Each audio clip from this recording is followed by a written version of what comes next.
camera. We don't own those people that sits in a hole.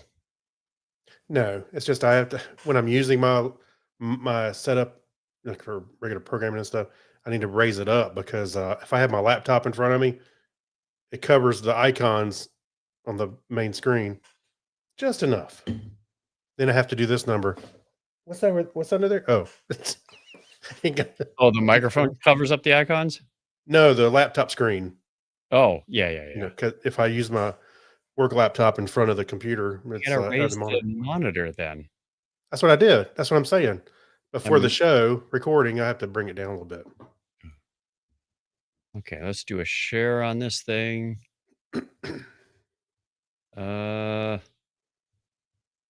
10, 5. I'll give you 5 to 10 on 10, 5 to watch this show, whatever that means. Whoop! I don't want to play games on Facebook right now. So, speaking of Facebook, I was just killing some time earlier and I pulled it up and I was doing a little doom scrolling. Yes. I was like, what is all of this crap? And I kept scrolling. I'm like, why am I seeing that? Who is that? And I was very confused. And I You got realized the account? I was logged in as Technorama. I do that too. I went to what was it? I was trying to check something and it went to I was trying to go to the chat and it took me to like this business marketplace. Like, Yeah. all I want to do is read my chats. Where's my brothers and sisters? Chat, Yeah. business marketplace. Oh, I'm logged in as Technorama. I have no idea why chat doesn't work right for an account like that, but Well, it does, but it's around the people that follow your page and stuff. anyway, So yeah, I've done that too. Been in Messenger, and I'm like, no, this is not where I want to be as Technorama. Fritz has joined us. Sleepless in Germany. I think I saw that movie. Something like that. No. All right. We won't block our only viewer right now. Blocking. All righty. Shall we begin? Let's just do a quick sound check. You got audio? Mm-hmm. Okay. Make sure this isn't too loud on the meters.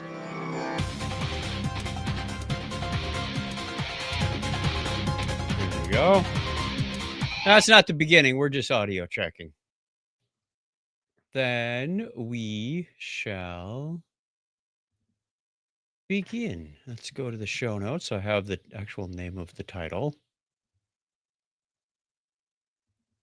I almost read that as it's a feature, not a blog. Could be. Yeah. We may have used the feature, not a bug before. It sounds really familiar, but we say it every day. Is that, you know what? I think I've had a pretty good run of making. I'm going to change it. It's now blog. There you go. I'm going with the original Freudian slip.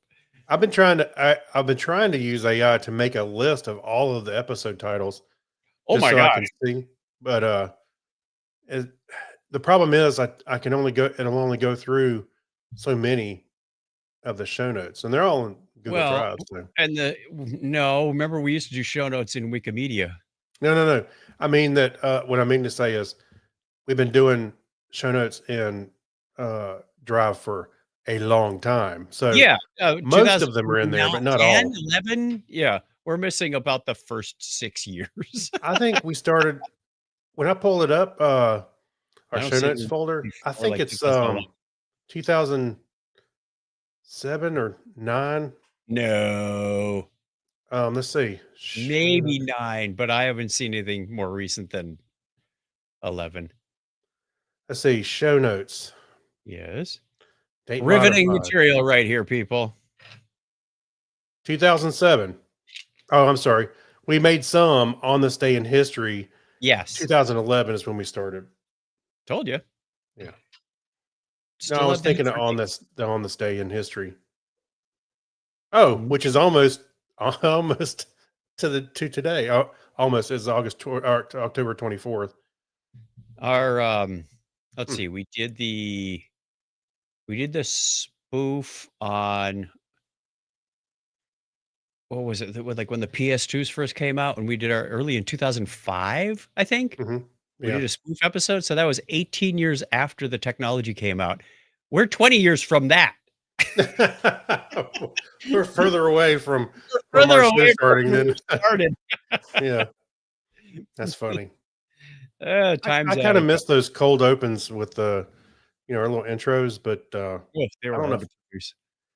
they They're got hard to produce because I was trying to be original, and after a while, it was like became a chore, so it was harder to keep up. Yep, yep, We yep. did it for 2 years, 2 or 3 years. That's why I watch some of these YouTubers. They started out simple, and their production quality gets more and more and more. I said they either have to have people working for them, Oh yeah, or they're gonna implode soon, because we've yeah, all seen it happen. Like, oh, it just became too much work. yeah. Family I know some intervened. of the ones I like. Over time, I've seen them talk about having to get an editor and do Yep, where they ship the video off and somebody can put it together. Yeah, I mean, if you want to increase your quality, what else can you do? Because you only have so many minutes in the day, and it takes a yep. while to if you're going to edit some stuff up. Well, and quality doesn't necessarily mean more effects. No, It matter of means fact, need I've gotten better to where lighting. I detest the intros. Because they take up 30 seconds, and I'm like, so I use the LLL, and kind of skip through a Yeah. little bit of it. Bum, bum, bum. Hi, Yeah, guys. Thank you for joining me for another video. right. Yeah, Oh, I got hooked into a couple today that we'll get to this show in a minute. I got hooked into a couple today that were not only AI voice, but AI generated. Like the sure. script was AI. And somebody must have typed in there, make it sound like a millennial, because it was so bad. Oh, And people were in the comments like, dude, what language do you speak? yeah, right. And it did have the obligatory, um, what was it saying? It was trying to say face ID, but it said like face eyed. Yeah. Oh, yeah. And there was one where it was that generic voice that you hear on a bunch of videos, but somebody got a little creative with it, and he's like, and this happened just like, how my wife is. I was like, you know, it started having Oh, you it mean Miss was Alexa? yeah, it had like a little humor into it. He's like, "Oh yeah, I remember the same time that happened with my wife. Boy, howdy." I was like, "What?" It's Oh, like people. the AI voice became sentient there for a minute. We have some more AI humor coming up in the show, so stick with us. You're gonna want to stick around for that. Mike Robeson is with us. Yay! Yay! He can Ta-da! hang out with Sleepless in But Germany. he's just got an OJ. OJ block. Thought he was putting a QR code in there or something. 101, everyone. Yeah, Yes. That's at the end of the show. Let's save that for the end of the show. We'll put that up. yeah. All Save right. that. That's always at the end of the show. Right. Oh, hang on. What's up?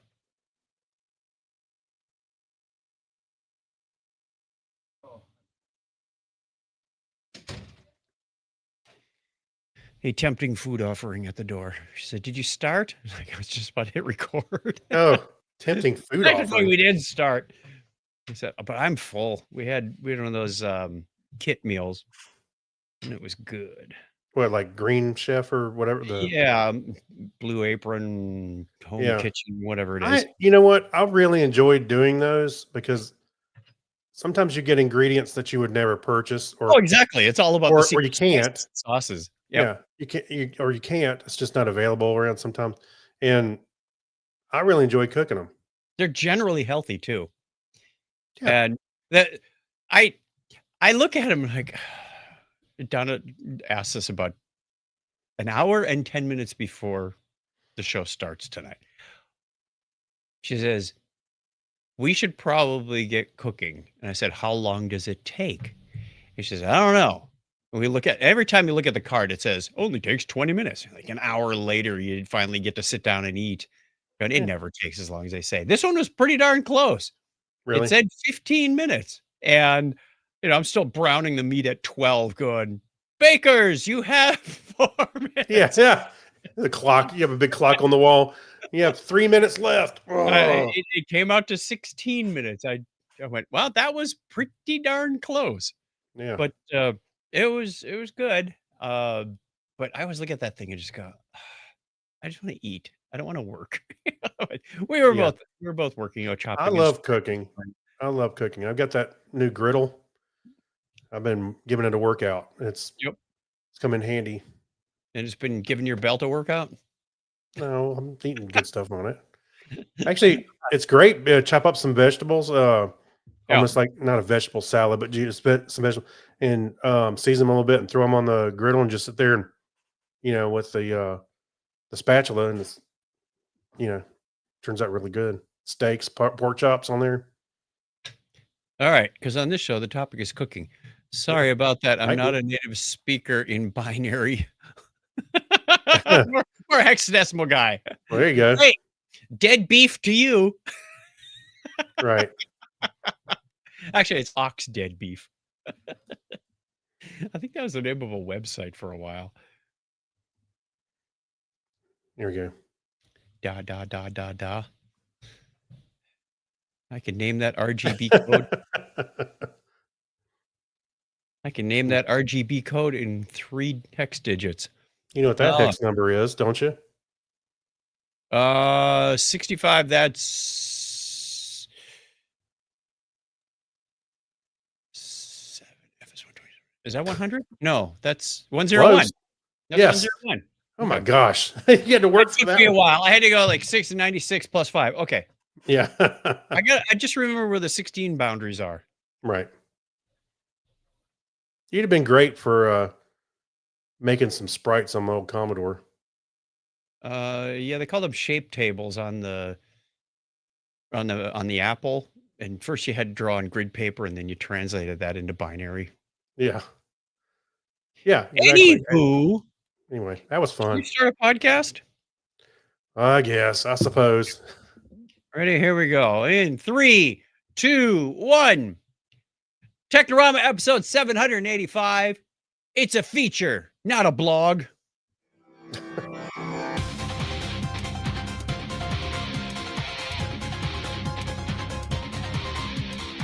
Hey, welcome to Technorama. This is the show that takes a lighthearted look at tech, science, sci-fi, and all things geek, and we are glad you are here. My name is Chuck Tomasi from sunny Phoenix, Arizona, and right over there is the one and only Craig Stepp as he points out his window. That way? Oh, I see. Yes. I got it right. And I point out my window. So theoretically, if we point far enough, we'll get there. One of these days, I'm going to be out your window. When you look, you'd be like, what? Creepy.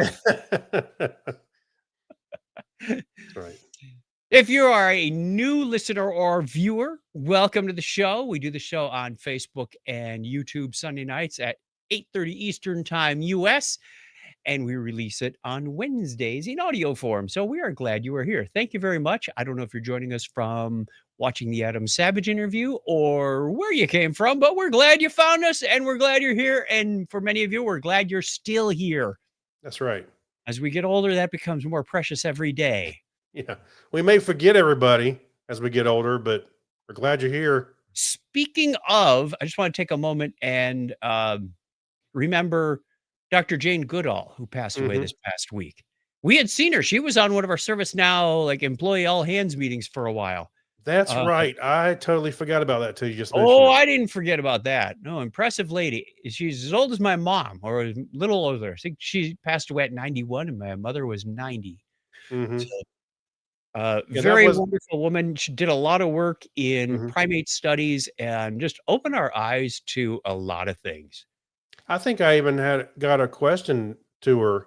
I'm trying to recall what it was when on the ServiceNow call. That was pretty good. She was Batman or very insightful. Superman, I think was your question, and she passed over it. No, is if Superman can have a super dog, can he have a super chimp too? No, but I did ask a serious question, and a lot of the other people, we try to do when we done interviews. I Yeah. always try to find the question, and it's not easy all the time to find a question that not everybody's asking. And I remember asking a question. It was, Um, What kind of cigars did you smoke, Jane? yeah. Do chimps really smoke? That's a throwback to our T. Morris interview. Yeah. Hey, but by the way, speaking of which, of Jane Goodall, I just saw a little clip on Reddit. It was called Last Words. I think it's a series on Netflix or something.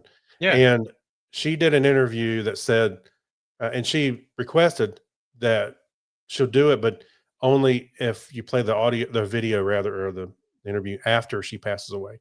Oh, And so I was like, oh, okay. I neat. felt kind of heavy need to watch that. So I watched it, and actually it was very, very good. That's cool. I'll see if I can get it, find the link. I should have saved the link. I'll find the link and see if I can put it in the show notes so everybody can take a look. Alrighty. Yeah, that was it was very nice. In happier news, Hmm. we are bringing back the long. We're dusting off the old Technorama Discord server. Uh, I made this back in 2017 when, speaking of T. Morris, he was here and he had just written Discord for Dummies.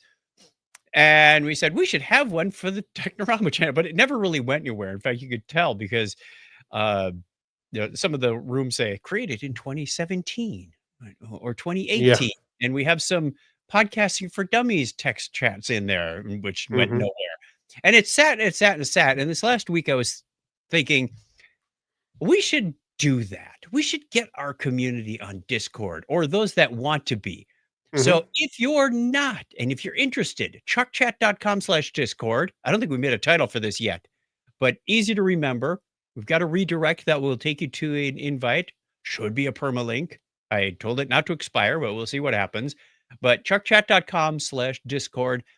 We've framed up a few channels. It's got a lot of things left to build. I'm working on a chatbot Hmm. that we can interact with. Craig said, we should bring back the old beer fridge bot. And If I said, you, I honestly don't remember how that thing worked, but let's yeah. come up with some ideas.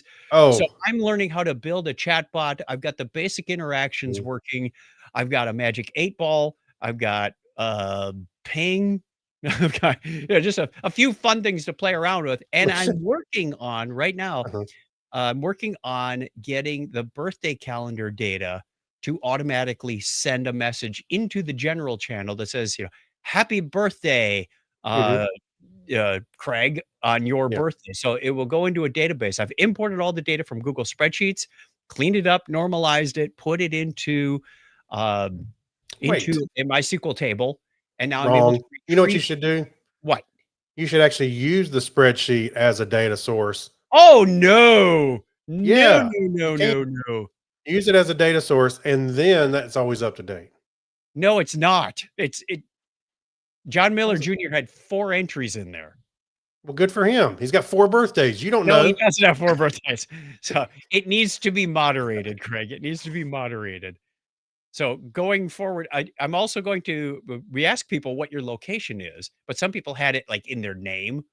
So, it said, Oh, yeah, yeah. from Memphis, and the other one had it in a field, so I cleaned all that up.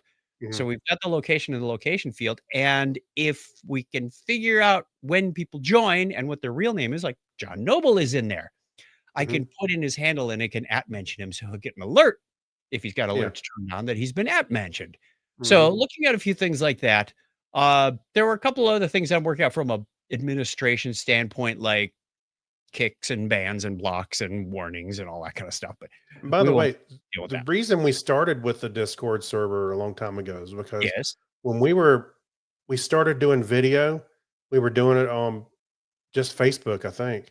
And then we were like, no, let's try something else. And then we were looking at other options like Restream, or what are those other ones that broadcast to several endpoints. Anyway, so we were looking at using Discord because you can do video call chats in there and using that Right. as a recorder. So, and I'm not sure you can. I guess you can record them. Anyway, it's been a long time. That's why we set it up. Yep. Maybe in the That's where it future. came from. Maybe if we can figure out how to do, a couple of RTMP endpoints like Facebook and YouTube, we might transition over there and we just get the Mhm. live chat going that way. So, I mean, for years, I mean, from the time I moved here, we were using Wirecast, but when I'm out, it was like locally installed. When I'm out, Craig doesn't have a way to stream. Yeah. So that's why we went with the cloud, and Crazy Joe introduced us to StreamYard, and we've Mhm. been using that for 5 years, 6 years, something Yeah. like that. Yeah. So good long time. But I do like some of our other fellow podcasters and others use Discord for things, of Yeah. course, or video games and Twitch and all that kind of stuff. Anyway, so I like it. I think although just recently had a big data breach. I don't know how that impacts us, but we'll just pretend Wow. we don't know about it. But it also gives me an excuse to do some more programming. hmm I've been having Oh, fun by with the way, yes. for long-time listeners, you'll probably remember this, but we had an IRC server for a long time, and for at least a long time early on, and so we were having fun with that. That was a way to do some live chats as we were recording. Yep. Although I don't think they could really hear us per se, but that's where that came from. And then I wrote a bot, beer fridge bot, so you could put things in the fridge, you could take things out of the fridge, and you could do an inventory. Trying to remember if there was another function, but it was kind of fun to go look and see You've what people had had. 6 12-packs today. Yeah, You are cut off. yeah. Maybe you should take a nap. So, but yeah, it was fun. Your alcohol blood content is still your blood alcohol content. Yeah. Hey, that was fun though when I wrote that thing to connect to the IRC, and all of a sudden it started sending messages in. It was fun. I'm seeing a falling flower pot in my mind right now. Oh no, not again. See, one of the answers to the Magic 8 Ball should be, "Oh no, not again." Yeah. Yeah. That was very coincidental. You weren't even reading these. Oh no, not again. Dance, your name is a trope. All right, let's get on with the rest of the show. We have a question of the week to go. Happy. Letters, oh, we get letters. We get your letters every day. Mailman, mail today. Reach right in and pull one out. Those letters, I love those letters. Let's find out what you got to say. Oh more. Mailman, mail today. And yes, we have a question of the week channel on the Discord server, and I'm going to start there just to give it pride of place and honors. All right. If the question of the week is, if you had to permanently give up one category of modern technology, which one would you ditch and why? And we got one response in our new channel. And Cav said, disposable plastics. Sure, they seemed like a good idea at the time, and we'd done amazing things with them, but they are no longer necessary and actively harmful. Well, Gotta I agree. started to say, I almost said I disagree because I got this 3D printer sitting here. I've been printing stuff. But it's on. not disposable. Not necessarily disposable. No. Right. I mean, eventually you will be throwing some of that stuff away, or somebody Yeah. will be throwing it away when they clean out your office. Yeah. Then it's disposable. All right. To the Facebook, the OG post. We have Steve London that says, I asked AI. Oh, and I boy. suggested the AI to pick as the technology to remove. Did it say AI? That was an interesting quote discussion. It suggested social media, by the way. Okay. But what I would lose, take my smartphone and burn it. I don't care. Wow. All right. Take another As one. much as I love mobile internet, for Yes. looking up stuff or even taking pictures, I can almost agree with that. But how would my wife text me? How would she know I was near the grocery store when when it's convenient for her? Oh, I always ask when I'm out. I said, do you need anything while I'm out? Yeah. Well. That way I don't get any surprises. Yeah. Let's see the next one here. Oh yeah, Stephen Wetchy says, I get rid of AI. I cannot help but feel feel like the benefits do not outweigh the cost. Not to mention how toxic vibe coding is. And now that Microsoft is pitching vibe working, things are going to go downhill even faster. I think I picked the right time to retire. Yeah. Steve London says, I'm on the same line here. Mm-hmm. All right, Fritz, our sleepless in Germany guy, who says, if, quote, giving up means not being able to use it anymore, mobile phone games. Amen, brother. I have to do this one in a Gollum voice, apparently. Yeah. Our precious is gone. They're devouring them, they do. Always hungry they are. Nasty little games. Feels of my time. My precious time. But when you mean voluntary giving up the use of it, having to rely on my willpower, I don't know.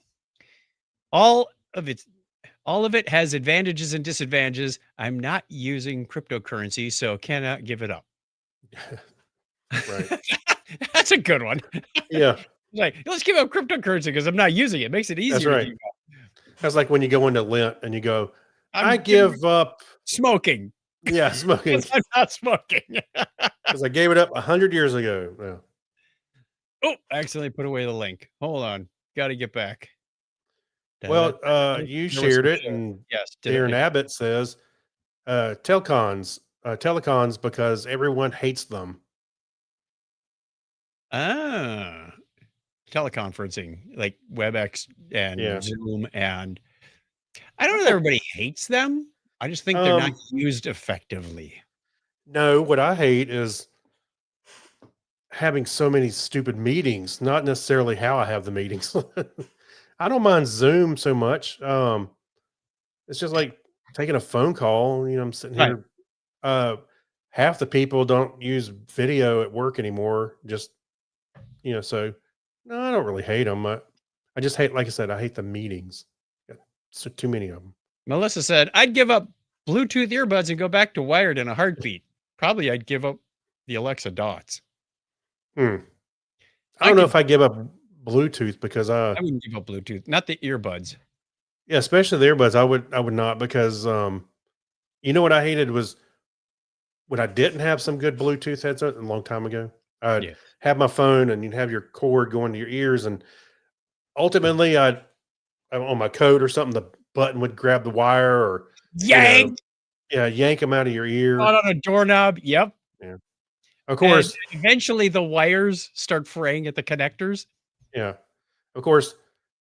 I'm one of those people that I start listening to something and then somebody immediately wants to talk to me. I'm like, what? Yet I see people walking around with earbuds in their ears all day long, and nobody talks to them. I'm like, what am I doing wrong? Tell me why. I don't want anybody to talk to me. What am I doing wrong? I just want to listen to. headphones. I want to listen to my Kansas or my Queen or something. No, I'm not listening to anything. I just don't want to listen to you. Oh yeah, just put them in. True. It's like the old trick I used to do at the conference. Hold up your phone while you're walking so you can get somewhere. Yeah. When somebody goes to talk to you, just point at them. Like. Yep. All right. My sister Suzette says Boost cleaner for computers and phones. That's what you give up? Boost cleaner, like the UV cleaner. Is that what it is? I thought that was like, Billy Mays product, like the OxyClean stuff. Isn't Boost? Anyway. No, Boost is that stuff you drink. The energy drink. I think your sister needs to clarify what's going on here. Could be. Yeah. All right. That takes care of our question of the week. We got you covered. We'll get you another one at the end of the show. For now, Another letter from our listener, Dave. we're going to go into the history. On the estate history for October 8th, 2025. It's the 281st day of the year in the Gregorian calendar. There are 84 days remaining in 2025. It was on this date in 1645 that Jean Mance opened the first lay hospital of North America in Montreal. It could be Jean or Jean. Janine.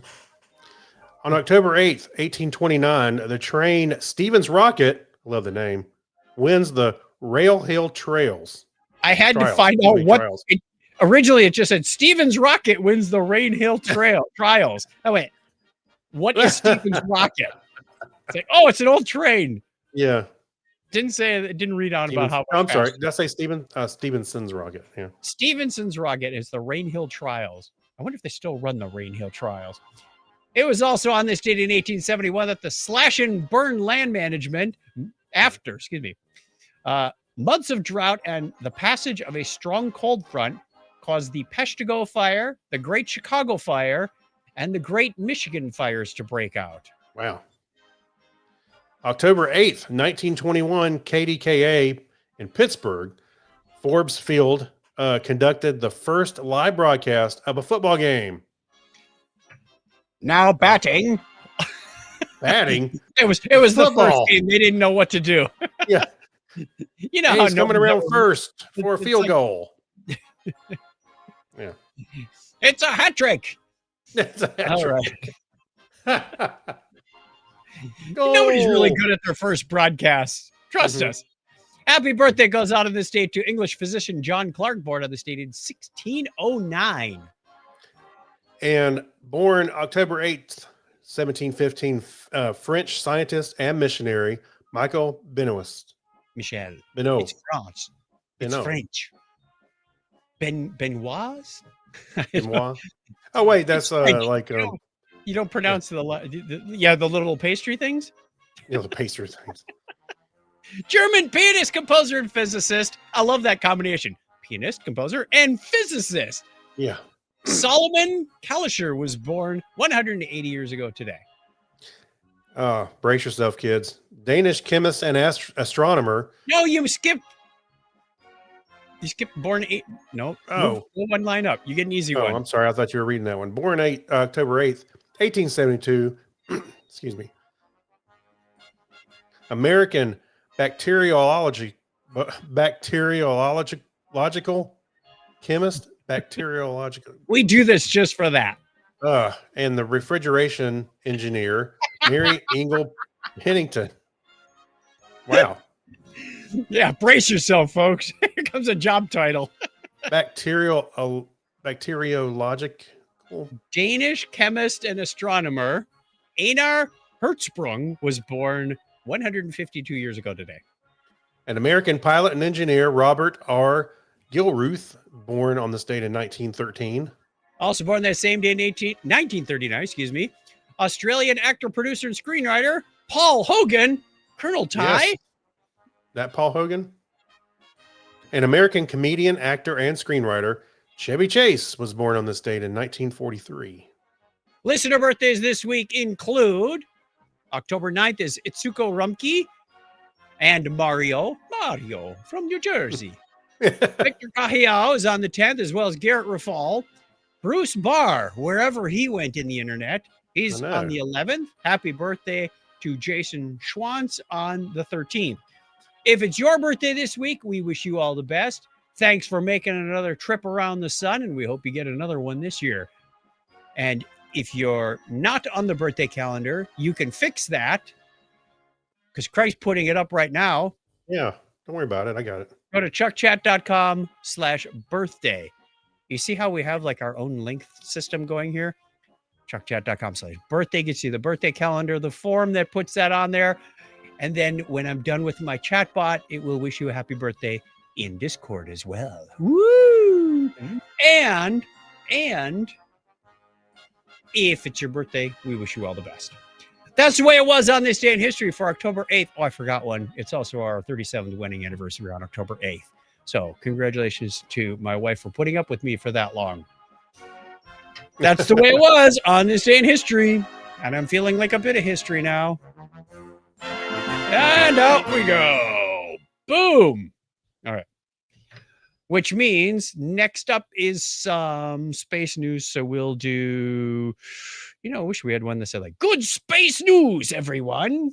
Good news, everyone! But that's a Star Trek door, so we'll use that. Oh, I got a new one for you, by the way. Well, send it along. I will send it. I recorded it. I got to clip it a little bit. We have one from the Daily Mail that says the James Webb Telescope captured its first direct image of a glowing exoplanet the size Ooh. of Saturn. It glows in the dark. Well, it's interesting because it's causing them to rethink the way solar systems are formed, because it's a red dwarf star, and they said it is the smallest known star to host such a large orbiting planet. It's 60% smaller than the previous record holder. It's what was the size of the sun? It wasn't very big. It's like 250 times more. It's a fifth of the mass of our own sun. 250 times more faint. Which always, I don't. Is it just me or does it drive you nuts when people say it's this many times smaller? That's like Times is a multiplier. that's like Steve Jobs when he started calling his devices how thin they were. Yeah. I was like, what? And It's 1/3 the size or 1/5 the size. It's not 5 times smaller. That doesn't. I gotta talk to Grammar Girl on that one. Are people just using this wrong, or is it me not being able to invert things in my head? Anyway, this star TOI 6894 is now the smallest known star to host such a large orbiting planet. The planet is the size of Saturn, but it's about half the mass of Saturn. So it's made up of this really light stuff, and it's really close. They said normally when these small stars form, they don't have a lot of stuff to form out of. They have a smaller accretion disk, which is why the star is smaller and it uses up most of that. It doesn't have a lot left over for a big planet like this. So where did it come from? They didn't mention the captured planet theory yet, but they're studying it. They're saying, despite the size, the planet's mass is only 56% that of Saturn and just 17% of Jupiter, but it's really close. And normally, when these planets are close, they call them hot Jupiters because they're actually quite warm. And this one is not. It's quite cold. So they've got some scatter plot graphs, and this thing is like sticking out in the yonder. So interesting stuff. We're not done exploring yet, and they're going to be pointing the JWST at it soon, so we should know more. Cool. Now, if you want something a little closer to Earth, then meet the Ark spacecraft. It aims to deliver cargo anywhere in the world in an hour. Take that, Amazon. Yeah. It's not that it will go from here to there in an hour. It's that they're going to have a whole bunch of these. There's a new startup company called Inversion. Yeah. And they launched a test one aboard one of the SpaceX rockets recently. And it sits up there, and their vision is to have a whole bunch of these scattered throughout low Earth orbit. And up to 5 years, it's basically a floating warehouse. And the military said, we could use that to deploy supplies, to deploy weapons, to deploy drones, to deploy, not to deploy troops, obviously. And by the way, Amazon said the same thing. Yeah, floating warehouse. We can deliver weapons. We can deliver. So it goes up and it hovers around in orbit. And then when the military says we need supplies over here, one of them should be ready within about an hour, and they come down on a parachute. So there's no harmful chemicals. So the soldiers can walk right up to it and open it up, and away you go. And one of those big slinky snakes pops out when they open it. What? Like when you open the deer corn can, and the peanuts, and the snake jumps out. No idea. You never seen one of those where it's one of those little party trick things? Okay, the practical joke things. Yes. I never heard of corn. Is that what like it's corn nuts or something, or peanuts? Okay. So it's supposed to be okay. You open it up, think it's a snack, and you get the snake in the face. Oh my God, you're such a nerd. I know what you're talking about. It's like talking to my wife. Sometimes you don't use the words. At least you're using proper nouns.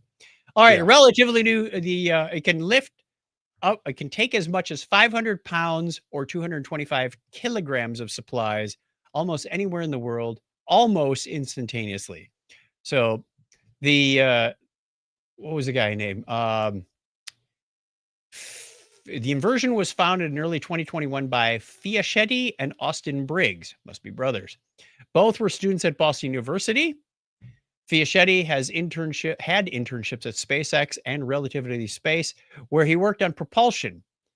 He dropped out of Boston University, co-founded Inversion because of a simple idea. Quote, space is fun to talk about as a destination, and people really were talking about it in that way then. But the true economic value of space is accessing the globe. And we realized we could do that with physical cargo rather than with just data. So we founded Inversion to go and build re-entry vehicles to go do that. 3 years later, the company, with just 25 employees, cobbled together a small spacecraft named Ray as a demonstration of its technology. It launched as part of SpaceX's Transporter 12 mission in January of this year. Ray was intended to fly in space using Inversion's in-house subsystems before firing its biopropellant rocket engine to perform a deorbit burn and land off the coast of California. It was designed to do that, but it never did because they don't want it back. This one only held 200 pounds of cargo, though, or 90 kilograms. Hey, Ray I'm won't be wondering- coming back, Fiaschetti said. We're doing long-term testing of the software in orbit. Yeah, I was going to say, do they to resupply it? Do they actually bring it down, or do they send some up to? No, they bring Kind it, of it just hangs out until they need it, and then they bring it down. Then you're done. If you want to resupply, you got to launch it again. That's load what it I up, meant. send it up. Yeah, it looks like the space shuttle a little bit, except for a beluga whale version. The little one that Yes. came down on the parachute almost looked like one of the shuttles from Star Trek Enterprise or something.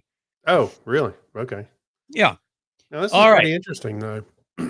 In other tech news that we thought was interesting, the article from Gizmodo is titled "Move Over, Messi. China's new robot soccer league is wild." So Wow. China has officially launched its first humanoid robot football league, and while the players may not breathe, they're already learning to dribble, shoot, fall, and get back up. Did you watch the video? Yeah, I like how there's two, or I actually replayed it right now. There's two are like stomping in front of each other.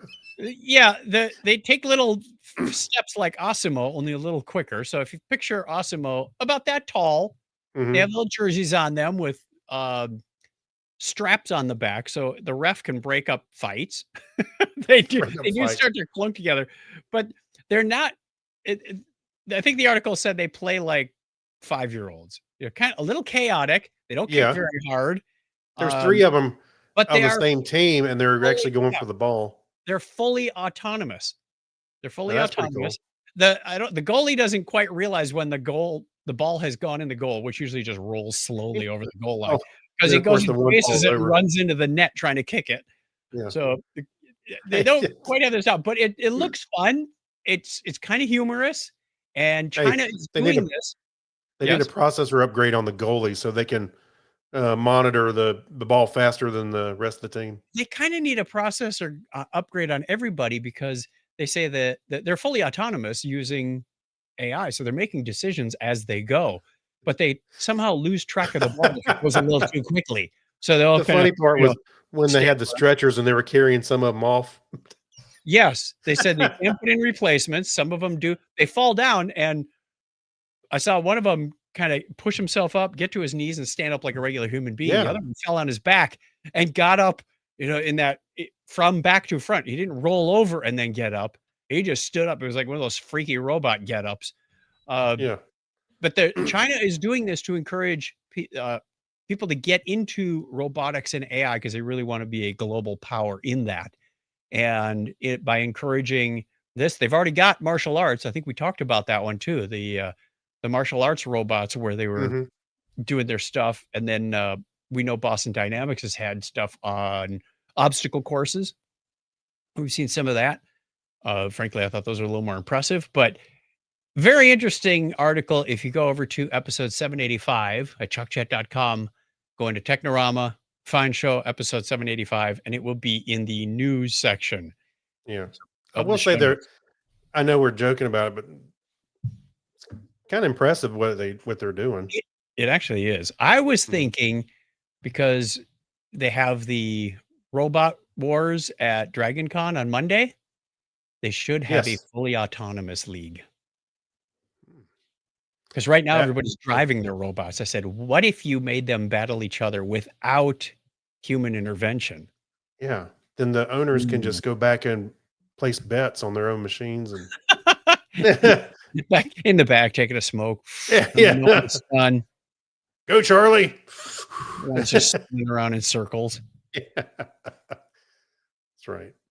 stamping at each other. A lot of times they were just the ball was between these little robots, and they're stamping their feet, and the ball is Yeah, just they're stuck between stomping them. at each other. They can't kick. They can't go anywhere. Occasionally, the ref has to like take them by the collar or the strap on the back and haul Yeah. it away. That's right. That's pretty funny. It was good. Okay. Into the chat room. We've had a few people joining us over the course of the evening. Thank you to Fritz and Mike. And I didn't see anybody else join, but if you're out there, let us know. If you're watching later, we appreciate it very much. If you're listening to the podcast later, consider joining us Sunday nights at Eastern. Future Terminators in Training. Yay. My title, put that away for a sec. Ready for the Robot Uprising. That's what Right. Craig wasn't originally. His subtitle says Craig Stepp. Yeah, I know. I just put my own name in there. All right, where'd my cursor go? Every time I have more than one monitor, I lose my cursor. Where are we? We are going into Remember When. That's it. That's quick. Lower the volume so we don't get hauled away by the FCC.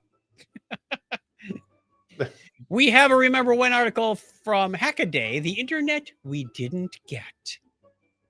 This talks about back in 1960, they were coming up with linked messages, linked articles to files and whatnot.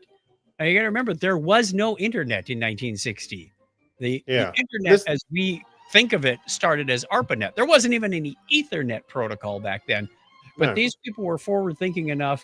There's a diagram that has like private documents and public documents.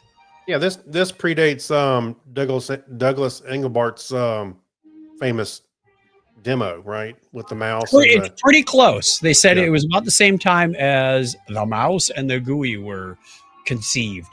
But they did say there was one in here. It said it was called the Xanadu Project. Got it started in the 1960s at around the same time the mouse and what we might recognize as the modern computer user interface were created. At its core was hypertext and the ability to link not just other pages, but references and files together into one network. It also had version control, rights management, bidirectional links, and a number of additional features that would be revolutionary even today. Another core feature was transclusion. That means it started out as a document and ended up as a spreadsheet? No. It's a method for making sure that original authors were compensated when their work was linked. Oh boy, howdy, would that be nice? That would have solved a lot of problems that today. Yeah, with AI sucking up everything. Of course, they're not really truly linking to anything. They're just consuming. Yeah. But yeah, can you imagine every time somebody clicked on Google and Google gave you payment? Ooh, that'd be nice. Yeah. Actually, yeah. Unfortunately, the downfall of this was there were a whole bunch of people involved, a whole bunch of different parties, companies, organizations, committees. They couldn't agree on anything. So infighting caused it to suffer and die. Then along comes Tim Berners-Lee, and CERN was willing to back it. And they said, full speed ahead. And we got what we got. Yeah, which led to things like Wikipedia, which is pretty amazing. And scary enough, Technorama. Yeah. You know what's cool is speaking of just hyperlinking without the network, I've done this before on my Sharp EL or whatever that PDA thing I had, Linux box. Yes. And I've done it on phone too, but you can download Wikipedia if you got enough space and just download the whole thing, and you can use it offline, which is cool because that's hypertext allows that. Yep. We should do that with Avant Go on our Palms. Oh yeah. Oh my God. When you said that, I was like, whoa, I hadn't heard that in a long time. What was that? And it sounded familiar. I was trying to I wrote in the logic for a text-based version of my ticketing system when I wrote that, because I had a Palm. I said, I want to be able to take this on the road, because remember, there was no offline. I mean, it was all offline until you put it in the cradle and hit sync, and then it would synchronize. So I said, I want a way to take my tickets with me. So when I'm out and about, I can go fix that, did that, change the status, come back, and it would sync that back to the server. So Yeah, it made a lot of that stuff very, very easy. Cool. That's cool. Okay, in other scary news, you found an article on sciencealert.com that says ants trapped for years in Soviet nuclear bunker survived in the most horrifying way. Yeah. What happened was there was this old Soviet nuclear bunker that had a little ventilation pipe. Picture a concrete room with no way in or out except that pipe. Yeah. And ants were falling in over the years. And they said, wait a minute, there's still ants down here. How is this possible when there's no queen? They're not breeding. And they discovered, Food's pretty much been eaten after a while. the ones that were down there were cannibalizing. They said there were millions of them. They said the colony is currently about 1 million ants. And there was a little cemetery over in the corner because they'd haul the corpses away. And that had a few million in it. Right. So there were just lots and lots of ants down there for decades. And That's amazing, isn't it? as ants would fall in, they either became part of Hey, the predators. I lived, yay! Hey. And all of a sudden, Yeah. You know, which gang are you in? yeah, This is frightening when you think of what would happen if humans did that. You know, there would Ugh. be so much chaos and the cannibalism was the only way they could survive. hmm So finally, in 2016, some scientists put a 2x4 from the floor up the pipe. So if any ants fall down, they said in a few months they all climbed out. Because fortunately, what the only way they survived was another ant colony built their mound, their colony right over the pipe, so more ants would fall in. yeah. Like, yay, manna from heaven, come on down, fresh meat. Well, that's probably what saved them because That is what I'm saved sure- them. Yeah, yeah, a bunch otherwise of they'd fall ants down there and go, falling I got nothing to eat. It would be too infrequent that they would be fed, so they would die. You'd probably have a colony of about one. Yeah, I imagine they probably went through all the food that would have or that they would have eaten in that room pretty quickly. You know, Pretty quickly. And Yeah. you know, while they could climb partway up the walls, they couldn't climb across the ceiling for some reason and get out the ventilation pipe. So Yeah. it was really scary, fascinating. so they released cannibalism or cannibalized ants into the wild. That's wonderful. These are the crazy ones that survive for decades by eating other ants. Yeah, let's That's turn them double. loose. Yeah, Spray the whole room and be done with the it. Put a scientists weren't cork really in that smart. pipe. Yeah, Put a that's cork pretty in that. amazing. Yeah, they got That- there's the yeah. board. Yeah, All right, let's get on with my favorite part of the show, thanking the patrons. And by the way, we have a patrons only private room in the Discord channel. I'm waiting. Mark Kilfoyle's our only patron there right now, but we hope others join him soon. That is one of our advantages of being a patron. For as little as $1 show, you get a postcard when Craig and I travel together. You get additional content, which we'll be recording right after this. And the people this includes are Alexis Duran, Amber Elstad, Amy Bowen, Avner Braverman, Ben Vaughn. Oh, Craig, I'm so happy. He's got the title up there. You heard the music. I always Yes, do. yeah. What are you talking about? Yeah. Go back one show and have a listen. Yeah, Amy Bowen, Avner Braverman, Ben Vaughn, Brad Miller, Brian Brown, Chris Martinez, Chris MC, Dandy Mancoyer, Dean Jensen, Denise Inglis, Gary Lindros, Jason Pollard, John Clifford, John Noble, Yorga Shrowen, Crazy Joe, Kyle Nishioka, Leon, and Mark Kilfoyle. Well, I like the way those flow together now. That's two people. yeah. Mike Wills, Saturday Morning Media, Stephen Weshy, Steve Cody, Steve Theory, and Steve Webb, Steve London, Sylvain Racico, and Tim Cook. Thank you, everybody. They went to patreon.com/Technorama podcast, signed up for as little as $1 a show. We got our payment today. We're not quite back in the black. We had a little bit of budgetary and overspending. So we're going to be doing a show a day for the next month. No, Craig's out for a couple of weeks. Yeah, I'll be out for a couple So- of weeks. No money there, but that's okay. Your funds take care of this show for StreamYard, for hosting. We are in the midst of upgrading our hosting because we had some service issues and capacity issues. So we needed to extend that, which meant, hey, a little more funds. Fortunately, we had some people join. That really, really helps. So thank you so much for all of this. We couldn't do this without your help, or at least we'd be in a lot of trouble from our spouses. So let's Yeah. let the band go. Bye, band. And where are we now? Pass me the remote. Don't mind if I do. Yeah. Here you go. Hey, here you go.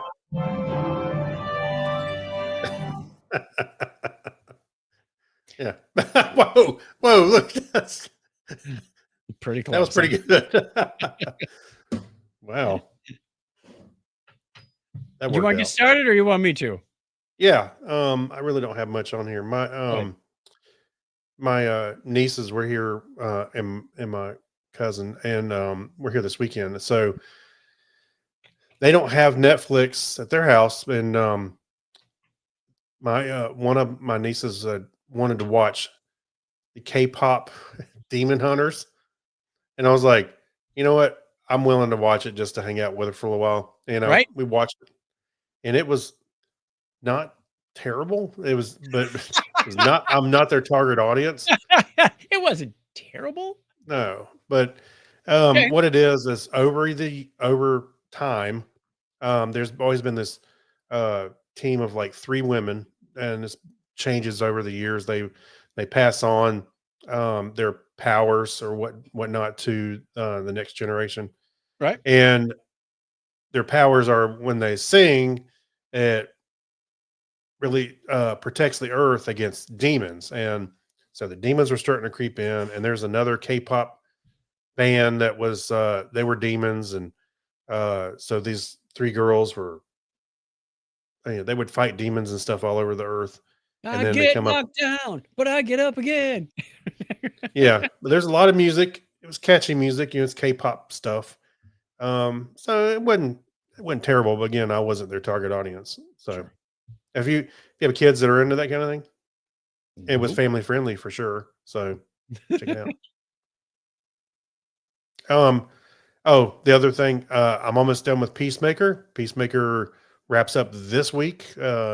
Actually, by the time you're listening to this, it'll be on at the Thursday after release. And I thought this is a very solid season. You can tell they have fun making this show, Yes. and I think it's great. And I'm looking forward to see how they wrap it up.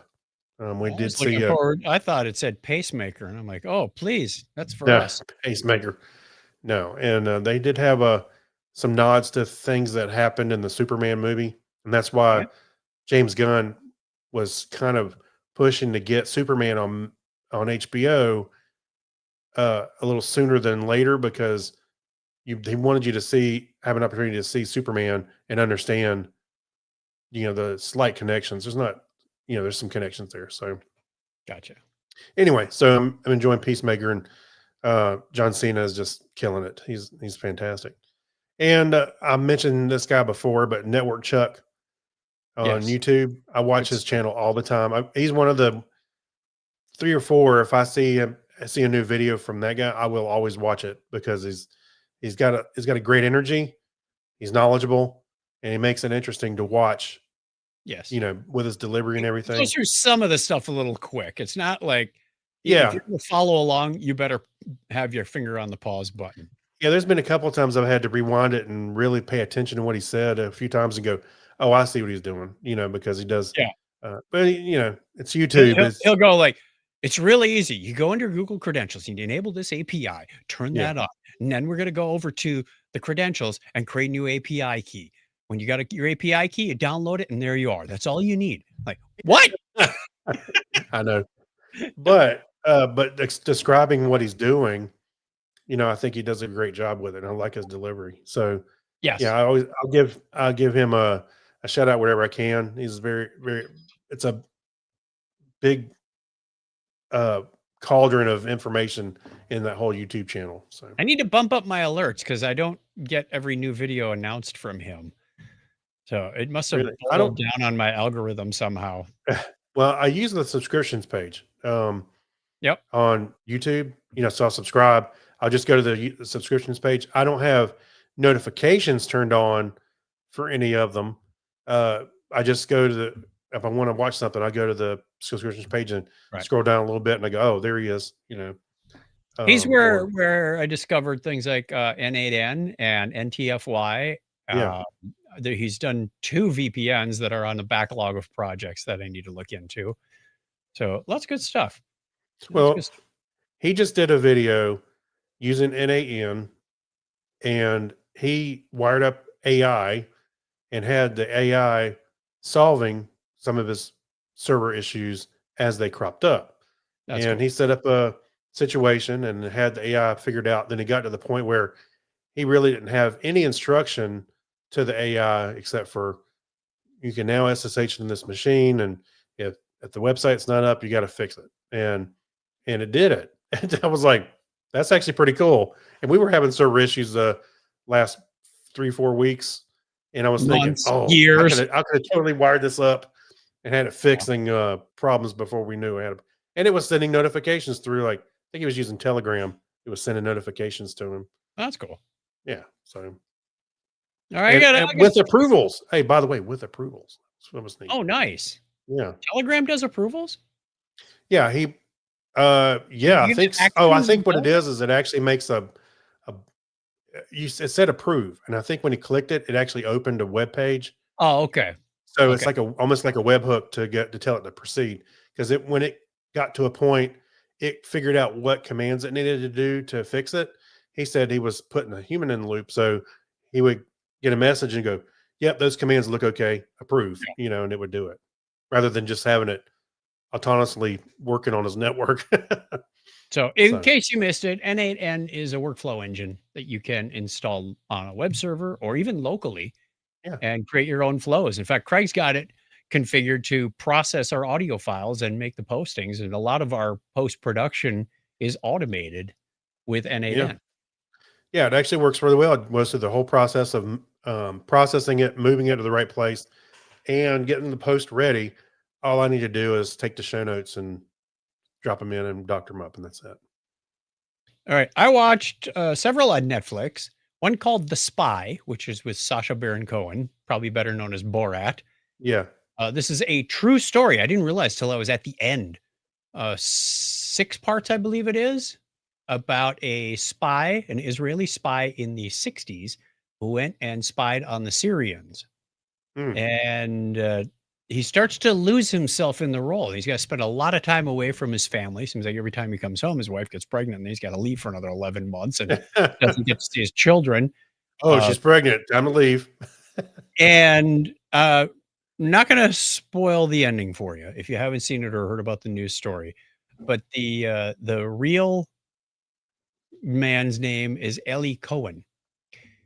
To Sacha Baron Cohen. I don't know if there's a relation or not. And this story has been told before. I didn't see the original a few years ago, but this is very well done. Very well done. You know, he's an admirable actor, even when he's not doing something silly like Borat. Right. Donna and I just finished up the latest season of Outlander on Netflix. This is a love story about a lady who goes back to like revolutionary times and falls in love with a guy in Scotland, and they're in the Revolutionary War at this point.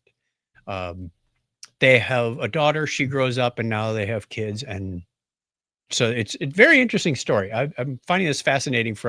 It's based on books. Donna's read the books, and we're enjoying that very much. That's kind of our show together when it comes on for a new season. I mentioned last week that I watched 28 Days Later about this virus that breaks out, and then this guy wakes up 28 days later, kind of a zombie apocalypse kind of thing. Well, this is 28 years later. Yeah, that's the recent one, isn't it? That's the recent one. Yeah, 28 Days Later was like 2001, I think it was. And I mentioned there's a young Christopher Eccleston in there and a young Cillian Murphy. Yes. Well, this one has a few other people in it that I don't recall off the top of my head. Oh, one is Mad Eye Moody from Oh, yeah, I don't recall his name. from Harry Potter, Brendan Gleeson. Mhm. He's in there. There are some other actors that I recognize, but I can't remember their names off the top of my head. But no, I'm sorry. Brendan Gleeson was in 28 Days Later. This is 28 years later. The idea here is Oh gosh, memorable movie. I'm drawing a blank. But I thought it was pretty good. It was about this colony that lives on an island, and at low tide, they've got a causeway that goes to the mainland. So they're all fortified and built up, and they've got their colony. But there are new strains of zombies that live on the mainland. One they Okay. call slow lows, like just overweight zombies that crawl along the ground and eat worms. And then there are the faster ones, including one they call an alpha, which looks like Jason Momoa. You know, it runs Oh, fast, super strong. He can take arrows to the chest and keeps running. need a bazooka. But a lot of the story centers around this boy has finally come of age to start going zombie hunting and finding supplies on the mainland. But his mother is dying of cancer, and they discover that there is a doctor on the mainland, but everybody thinks he's crazy. And it is, can't remember the actor's name, but it's the guy who plays Voldemort. So that's an Oh, interesting story, interesting twist. I started watching a new series on Netflix called House of Guinness. It is about the beer making people. Story oh starts yeah. out. I uh, did see that thumbnail fly by. Yeah. Yeah. The father has just died, and he's got 4 children. There's the eldest. There's the eldest boy, second eldest boy. Then there's a sister, and then there's the drunkard brother. You know, because you always have to have the misfit of Yeah. the family. Yes, right.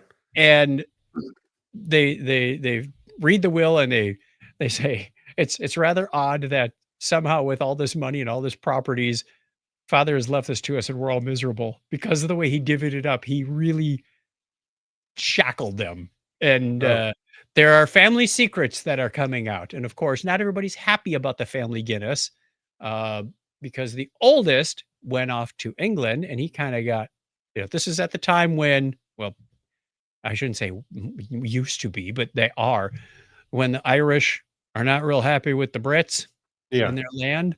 And while the family Guinness is Irish, a lot of the workers don't like the union. They want to do union busting, and there's just all kinds of conflict going on. So it makes for a very gritty show. Okay. Um, so I'm just getting into that, very much enjoying it. The final one that I watched was the Liam Neeson version of Naked Gun, the most recent. Yes. And now I can see why you said you wanted to go to Dragon Con with one of those police sirens and walk around going, Yeah. "Dun, dun, dun, dun." I Yeah. always love that intro, especially the first Yeah. one. Yeah. Uh, Actually, I I think I they played it wasn't at the very end. Yes. I wasn't quite sure about you have to watch the credits because he sings a song at the end, and it's really funny. Oh, there's several things through the credits. Yeah. Stay to the end, as we've all learned from The the very MCU. end. There are I wasn't quite sure of this movie at first. Obviously, we have a new Frank Drebin and Pamela Anderson playing the love interest, you know, and I went, is it gonna work? Is it gonna work? Okay, that Mhm. was moderately funny, but the more you get into it, the more lines there are Oh that yeah. are just it's trying to be a serious police story, but yet it has that police academy comedy edge where Mhm. nothing makes sense. The constantly handing a cup of coffee, even at Yeah. the most inopportune moments, is funny. And they got Uh, larger and yes. varied sizes. Yeah. Uh, yeah. Crab hands. Yeah. Crab hands. That's right. That's all it is, crab hands. Yeah. Just little the lines that you got to pay attention for, because he asks uh you know, Pamela Anderson, I can't remember her real character name. It wasn't Cherry Roosevelt Yeah. slob eating spaghetti, whatever it was. He says, she says, "Oh, I went to college." And he said, "UCLA?" And she says, "Yes, every I day I love it. live here." Yeah. So it's kind of like it's a little plate, it's a little room in the front of the plane. Oh, But she was that's not Beth. important right It now. was Beth Davenport. Beth Davenport, that's what it was. Mhm. And I wasn't real sure about her at first, but she came across really funny, especially when she got up and sang that song at the lounge. She started just going off doing scat to the jazz. Yeah, that's right. Going on, it's like making absolutely no sense. Or that little, I think they released it as a clip, but it was, she said, "Take a chair." She goes, no, Yes. I don't need one. Then And later later she she says, says, I think I will take that chair. And she gets up, knocking things over, and she goes out the office. So if you're a Police Academy fan from or Naked Police Gun fan, Squad. Police Squad, excuse me, Police Yeah. Squad or Naked Gun fan, this one's probably for you. And I think you said the same thing when you reviewed it about a year ago. Yeah. Hey, or if you're a fan of Enrico Palazzo, I can no, dress he up. wasn't in this one. I don't think. No, he was not. No. A couple of links I threw in the Geek Library that came up, and I think they got my number on these now because I've been watching a lot of old computer videos. Hmm. One is about 5 minutes, and it's got this moving histogram, sideways bar graph Yeah, of popular operating Oh. systems from 1980 to today. I think I did see this. And of Actually, course, starts out with, MS DOS wasn't even on the chart. It was CPM was at the top of the board. And then you Mhm. see it shifting around, and here comes Windows 95, and Windows 95 slowly fades away. Here comes Windows 2000. And they obviously Windows is very dominant in the 90s and the aughts, yeah. even into the single digits.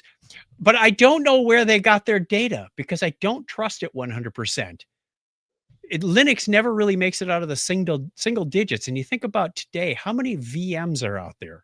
Actually, Linux is technically the most popular OS around because how many servers? Yeah, and run the it? the follow-up video that they showed me, popular programming languages from 1955 to today, starts out with assembly, and then as you get into the 60s, Fortran dominates. Hey. It was like 50-60% of all programming in the 60s was in Fortran. And then in the 80s, C becomes popular. I think it had something like 70% dominance.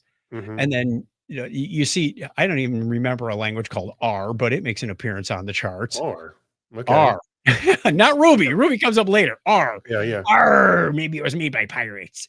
But again, I question where they get their data because in the last 12 to 24 months, in 2024, 2025, they have Python at the top. And I can't imagine a lot of full-fledged applications are being made in Python. And that if the excuse is, oh, but there's a lot of scripts, helper utilities and whatnot, then why didn't I ever see any Unix shell commands or shell scripts on there? Because that never even made it on the chart. So Yeah. again, I'm not real sure where they're Um, getting this information. There are a lot of Python. I know there's a users. lot of Python users Yeah. out there. And when the video ended, I think it was Python, JavaScript, and Java were at the top. And for a Mhm. while, PHP was very dominant. For a while, Perl was very dominant. You go back 25, 30 years, and they're still on the list in a very smaller quantity. So fascinating to watch and go, hey, I use that, and I remember that. Never heard of that. What is that? Perl. When you look at the Perl, operating yeah. systems and look at the programming languages, it's fun to see how much. And then I went, oh man, how many languages would I have to learn if I wanted to get into software development today? Yeah. Hey, by I the think- way, just as Yeah. you've been talking, I'm just watching the video about the operating systems. Yep. And I'm not sure, is that the Commodore kernel? Yes. Kernel.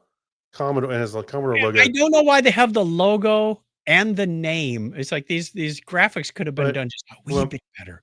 Yeah, what Commodore was like solidly third up until like 93, said. Yep. There were a lot of 64s out there. I know. I know. And I think they started counting Commodore when they came out with the PET too. So which is why it predates That's true. the VIC-20 and the 64 and whatnot. Yeah. Whether or Amiga not it was OS. the same OS or not, I don't know. I also question how much they don't, in my opinion, they don't have enough Mac OS even today, and they don't have enough iOS. They have Android solidly perched at the top, which I can believe there's a lot of Android mobile devices out there. Oh yeah. But relative to the others, it just felt like iOS is a little low on this one. We think Mhm. about all the iPads and iPod. Oh, wait, maybe they're counting it as different operating systems now. Because remember, they have like Watch OS. Yeah, there was a there was a tvOS. initiative to unify, and then I think they abandoned that. So Anyway, so Hmm. fun to watch if you want to just have a little time travel. I know our demographic slants a little more towards our age. Might be fun. And while we don't normally have sponsors in this show, Craig had a crazy idea. Why are We you would like to why are you thank our- why are you giving it away? You weren't supposed to give it away. You're supposed to just read it. We would like to thank our shows. It was called a lead-in. Our show sponsor, Temporal Taco Truck, serving hot paradoxes since 1985, and also next Tuesday. Boom. Well, it was funnier if you just read it. I didn't want to throw our listeners off and go, what Why not? sponsors? We got to listen to commercials? Yeah. Don't take anything seriously on this show. Think of us as like the police squad of podcasting. It might Yeah. be serious, but then we might throw you a curve. Da-da-da-da-da-da.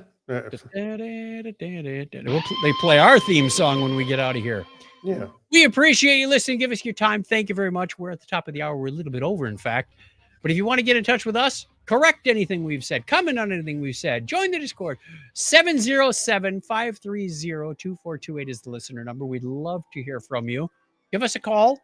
I call once a month just to make sure it doesn't expire and get reclaimed, because our Yeah. old Podcasting for Dummies line got reclaimed. I called Oh. it, and I get this guy, hello? I'm like, oh, wrong number. You just hung up on him. Sorry. I'm For everybody looking who for the calls- podcasting for Right. dummies. Are you the Podcasting for Dummy? Anyway, Yeah. we mentioned the Discord server plenty of times. You can also get a hold of us. Technorama@chuckchat.com is the email address. Until next time, take care, stay safe, and Craig, give us a binary high five. All right, 101.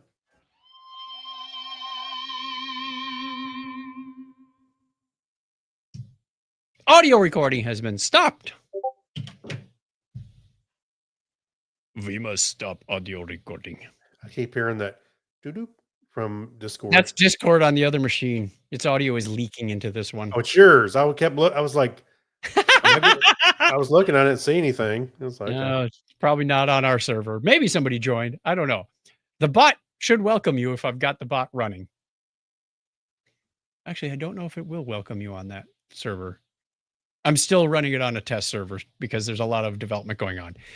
But anyway, thank you very much once again. We look forward to seeing you in a couple weeks. We're going to take a couple weeks off. Craig's got some travels. He's Yep. going to Scotland. that's right. Looking for whiskey if they've got any. I don't know. They might have some Irish whiskey, Kentucky Ooh. whiskey. Yeah, I'm gonna go into a bar. Hey, got some good Irish whiskey here? Get some Jamesons.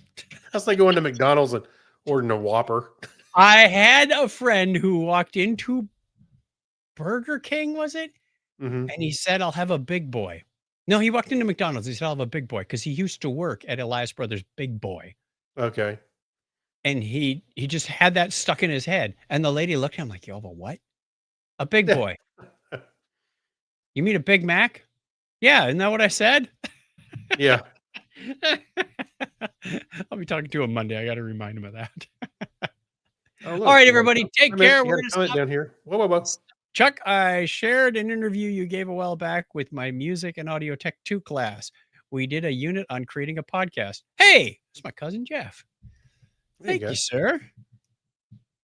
Thank you. What interview was it? go. I think you can take that offline. Yeah, okay. We'll take it offline. I owe Jeff a call. We're overdue. All right. DM me, buddy. We're going to stop the live stream now and go record our Patreon show. Take care, everybody. Stay safe. Love you all. See Bye. ya.